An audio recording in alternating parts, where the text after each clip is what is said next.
নমস্কার, আমি তানিয়া। আমার একটি নতুন রেসিপিতে আপনাদের সকলকে স্বাগত। আজ বানাবো পটলের দোরমা। চলুন শুরু করা যাক। তার জন্য 4টা পটল নিয়ে নিয়েছি। এখন পটলগুলোকে ভালো করে ধুয়ে নেব।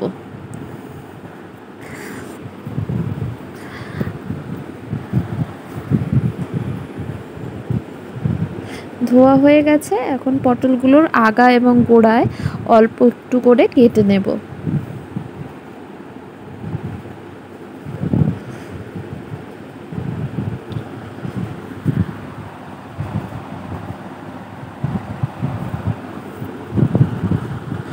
এখন একটা চামচের সাহায্যে এই পটল থেকে ভিতরের বীজগুলো বের করে নেব।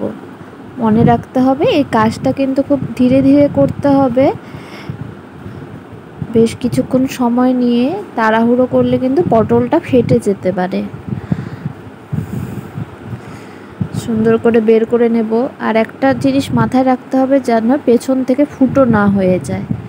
পেছনে একটু মাংস রেখে সামনের বীজগুলো বের করে নিতে হবে।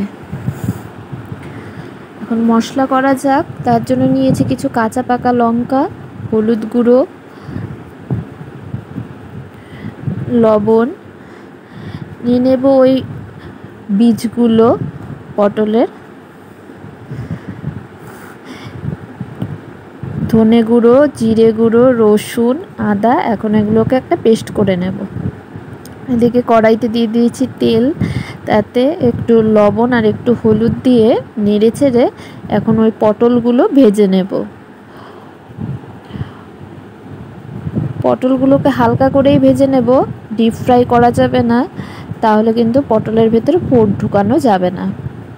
জাস্ট কাঁচা গন্ধটা চলে যাওয়া অবধি হালকা করে ভেজে তুলে নেব।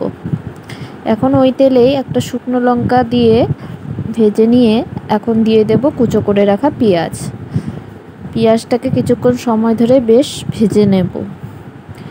ভাজা হয়ে গেছে।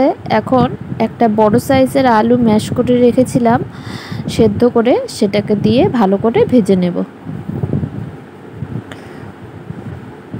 এখন এর মধ্যে দেব সামান্য একটু নুন আর দেব আচারের তেল আর একটা কাঁচা লঙ্কা। এটাকে ভালো করে মেখে নেব, একটা বেশ টেস্টি পুর করে নেব। এখন এই পটলের ভেতরে আলুর পুরটা অল্প অল্প করে ভরে দেব। একে একে সব কটা পটলের মধ্যে পুরগুলো ঢুকিয়ে নেব।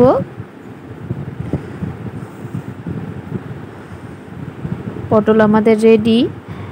এখন আর একটা কড়াই বসিয়ে দিয়েছি সর্ষের তেল আর ফোড়নে দিয়েছি কালো জিরে। এখন দেব পেঁয়াজ কুচি। পেঁয়াজটাকে একটু ভেজে নেব। স্বাদ মতো নুন আর হলুদ দিয়ে ভেজে নেব। ভাজা ভাজা হয়ে গেছে। এখন দেব কুচো করে রাখা টমেটো। এ দুটোকে একটু ভেজে নেব 5 মিনিট। ভাজা হয়ে গেছে। এখন পেস্ট করে রাখা মশলাটা দিয়ে বেশ কিছুক্ষণ কষিয়ে নেব।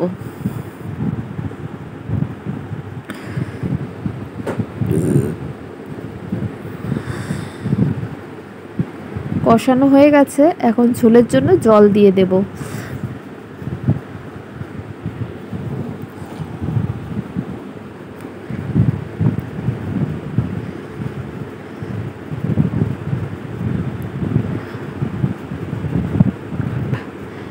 এবার হাই ফ্লেমে একটু ঝোলটাকে ফুটিয়ে নেব।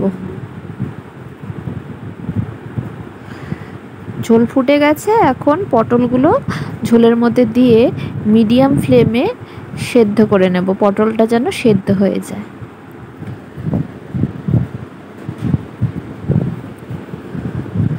আমাদের পটলও সেদ্ধ হয়ে গেছে, ঝোলটাও শুকিয়ে এসছে। আমাদের রান্নাও প্রায় রেডি।